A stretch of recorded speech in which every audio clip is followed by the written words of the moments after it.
પંચમહાલથી સમાચાર મળ્યા છે કે જિલ્લામાં છેલ્લા 3 દિવસથી કમોસમી વરસાદ વરસતા ખેડૂતો મુશ્કેલીમાં મુકાયા છે। ત્યારે શહેરા તાલુકાના ગોકળપુરા અને પોયડા સહિતના વિસ્તારોમાં ડાંગર સહિતના પાકને ભારે નુકસાન થતા ખેડૂતો રાજ્ય સરકાર પાસે વહેલી તકે સહાયની માંગ કરી રહ્યા છે।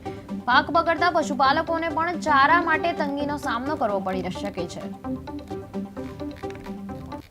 સોમાભાઈ દાજીભાઈ પટેલ ગોકળપુરા તાલુકો શહેરા એટલું કહેવા માંગે છે અત્યારે અમારે 500 હેક્ટર ડોંગરનો પાક બહુ નષ્ટ થઈ ગયો છે અને વધતા અત્યારે ખેતરની અંદર તમે જુઓ તો સ્ટેશનોમાં પાણી છે, બહુ મોટા પ્રમાણમાં નુકસાન થયું છે। વધતા અત્યારે ડોંગરના બિયારણ 57 કિલોના 1500-1200 રૂપિયાનો ભાવનો લાવી નાખે છે।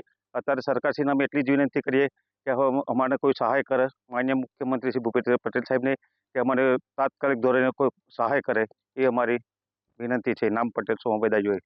હું રમેશભાઈ ગોકળપુરાનો ખેડૂત છું। અમારા ગામમાં વરસાદના કારણે એટલું બધું નુકસાન થયેલું છે। અમારું જ ગામ નહીં, અમારા આજુબાજુના કેટલાય ગામોમાં આશરે 50,000 થી 60,000 હેક્ટર ખેતીનું વાવેતર છે। અહીંનો મુખ્ય પાક ડાંગર છે, બીજા થોડા ઘણા પાકો લેવામાં આવે છે, પણ આ વરસાદના કારણે અત્યારે તમે જોઈ શકો છો એટલું બધું પાણી છે, ખેડૂતને એટલી બધી હદે નુકસાન થયેલું છે। નવો પાક કરવાની તો વસ્તુ ઠીક જ છે, પણ આ જે પાક અત્યારે જે લણવાનો છે એમાં એટલો બધો ખર્ચો થવાનો છે ને એમાંથી કંઈ મળવાનું નથી। જમીનો નવી ખેતી કરવા માટે જમીનો સુધારવી પડશે।